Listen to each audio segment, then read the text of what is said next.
son sus iniciales en inglés. Fundado en 1919, cuando había que planificar el nuevo orden mundial de aquella época. 1919. Hay otra organización hermana en Inglaterra. Juntos forman en 1973, algo que a lo mejor más de uno de ustedes seguramente habrá escuchado nombrar, la Comisión Trilateral, que ya era más ambiciosa, reunir intereses no solo norteamericanos, sino europeos y del Lejano Oriente. ¿Para qué? No lo decían así, pero con la sabiduría que da la perspectiva histórica, para planificar la caída de la Unión Soviética. La fundó un señor que se llama Zbigniew Brzezinski, que fue el asesor de seguridad nacional de Jimmy Carter, un sovietólogo brillante que dijo: a la Unión Soviética no podemos ir de frente porque arriesgamos ir a una guerra nuclear y eso no va. Hay que minarla, hay que subvertirla de adentro en lo económico, lo financiero y lo cultural. 1971 lo dijo eso en un libro, en 1973 se forma la Comisión Trilateral, le llevó 15 años, 16 años, en el 89 lo lograron. O sea, saben que hay ciertas cosas que hay que esperar. Yo tomé una de estas organizaciones, la primera que les indiqué, el CFR, y lo estudié a fondo. Y no es conspirativo, por Dios, no es conspirativo. Miren, para poder hacer un libro, que creo que lo mencionaste vos, Adrián, ¿no? El cerebro del mundo, pedí ir a la sede de esta organización en Nueva York. Y me dijeron, venga. Y fui. Y me encanuté una semana entera en la biblioteca. Y me atendieron como un duque, con una caballerosidad única. Me dijeron, ahí tiene todos los libros, ahí tiene todos los documentos, ahí hay una fotocopiadora, saque fotocopias, no rompa nada, no se robe nada. Con la bibliotecaria, realmente una tipa espléndida. No me cobraron un peso, saqué pilas de fotocopias, no me cobraron nada. Y me dijeron encima, si tenés hambre, acá hay un boliche muy bueno a la vuelta. Perfecto.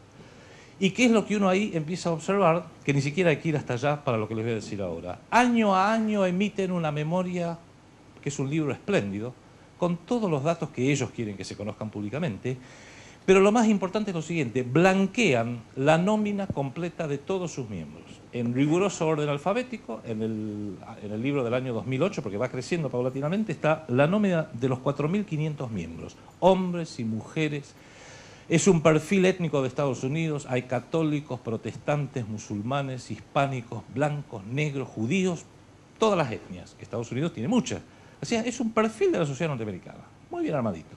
Por supuesto, todos son la crème de la crème en sus distintas especialidades, y hay un directorio que son los que mandan. David Rockefeller, George Soros, Henry Kissinger, el señor Brzezinski, el señor Huntington, George Bush padre, hay gente fuerte.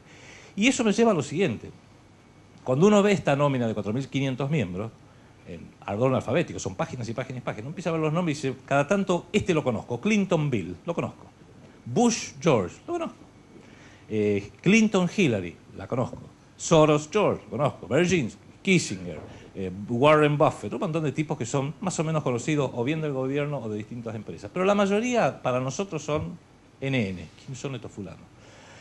Si uno se toma el trabajo de hormiguita, y hoy la internet lo facilita mucho, y empieza a averiguar quiénes son estos tipos, uno ve que empieza a surgir el siguiente patrón.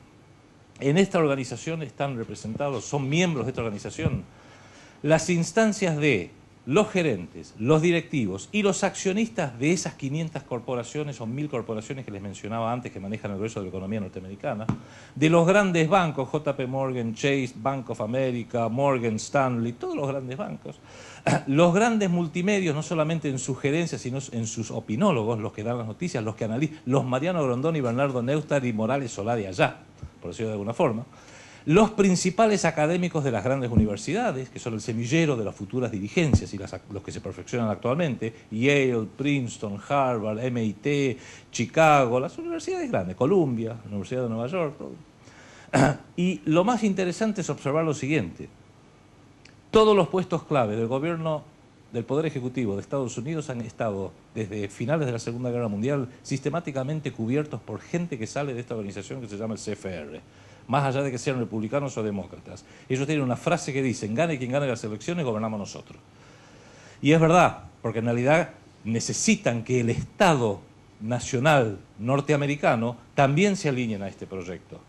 Entonces, cuando uno mira qué es lo que hace que la rueda que nos conduce hacia el mundialismo, hacia este gobierno mundial, a pesar de que ha triturado y va a seguir triturando a cientos de millones de hombres y mujeres por muerte, por guerra, por epidemias, por pobreza, por injusticia y por todo lo que lamentablemente vemos a diario, ¿qué hace que esa rueda gire siempre a favor de este sistema? y nunca hacia un gobierno un poco más benigno, un poquito más dulce con la humanidad. Y yo diría que es justamente que los ejes de poder están en manos de gente que a su vez son miembros de esta organización. Miren, la mejor forma de graficarlo creo que es de la siguiente forma. Si uno va a ver una sinfonía, todos escuchamos, ¿no?, la Oda a la Alegría de Beethoven, y va al teatro y va a ver que hay violines, hay metales, hay maderas, hay percusión, hay cantantes, hay como 200 personas y cada uno listo para hacer el sonido que le corresponde, o con un instrumento o con su voz, para cantar, para hacer esta bella obra de Beethoven. Pero al final, cuando está todo listo, están todos preparados y apagaron las luces, sale un señor que entra al final, se pone de espaldas al público y con un palito empieza a dirigir. Y él no hace ningún ruido. No se esconde, pero no hace ningún ruido. Y es el que escucha y ve todo y escucha toda la masa sonora. Y si los violines están muy bajitos, le dice, che, muchacho, más fuerte. Y si en la percusión se le va la mano, dice, no, pará, más bajito. Y si alguno se equivoca, que a veces pasa, que alguno entra o sale a destiempo, él está encargado de ver cómo reordeno esto y en una fracción de segundo vuelve a llevar todo bien. Es el director, que no hace ruido, pero es el que dirige todo. Pero no lo dirige a su gusto y piacere. Él lo hace en base a un papel que tiene adelante que se llama la partitura, donde está todo perfectamente y científicamente predeterminado lo que va a ejecutarse y los sonidos que se van a hacer.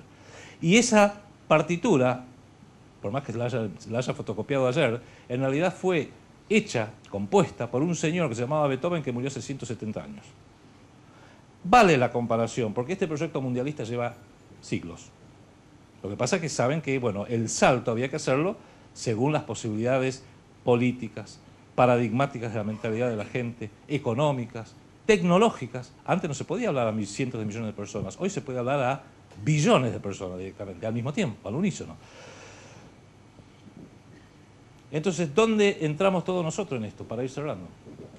Y el drama está en primer término, ser buenos médicos, tomar conciencia de que el diagnóstico de lo que anda mal en el mundo es este. Y cuando uno hace un diagnóstico correcto, se da cuenta que lo que falla, o el gran enemigo, por así decirlo, no son los circunstanciales operadores, sino es el propio sistema que se replica y se retroalimenta permanentemente. Para agarrar un ejemplo en Argentina. Argentina, estamos dominados, totalmente. Gracias a Dios que no eligieron dominarnos como eligieron hacerlo con Irak o con Afganistán, con bombardeos, con invasión, con matanzas, con billones de muertos. No lo han hecho. La decisión que se hizo sobre la Argentina fue dominarnos a través de la acción psicológica, la destrucción del Estado y la deuda externa, creada ficticiamente.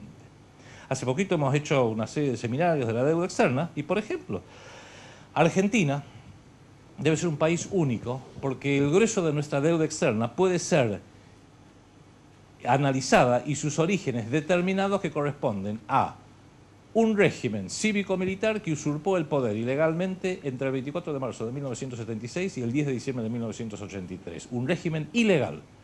Todo lo que vino después es una reestructuración, el grueso, por lo menos en un 70-75% a esa deuda.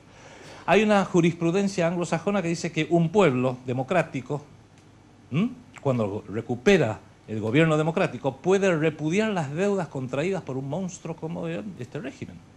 Claro, no escapa lo que es el marco de esta charla, después si quieren podemos hacer alguna pregunta específica, pero ¿cuál ha sido el desafío para los dueños del mundo, sabiendo que tienen este punto débil? Asegurarse que en la Casa Rosada y en el Congreso nunca llegue nadie que diga vamos a investigar la deuda externa. Porque si se investiga la deuda externa en sus propios tribunales la podemos repudiar y no solo no pagarla, sino pedir una indemnización. Miren qué bien. Entonces, ¿qué hacen con Argentina? ¿La invaden? No.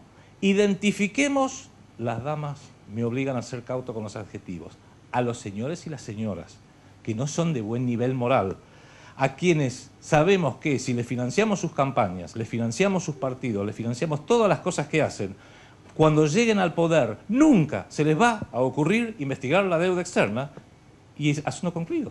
Ya está. Es cuestión de financiar un sistema mal llamado democrático para asegurar que siempre lleguen estos elementos. Por eso, desde 1983 hasta el día de la fecha, ningún gobierno democrático osó proponer e iniciar la investigación de la deuda externa. Y por más que la Constitución dice en su artículo 75 que es atribución del Congreso Nacional investigarla y arreglar la deuda externa, ninguno tampoco lo hace, ni los anteriores ni los actuales.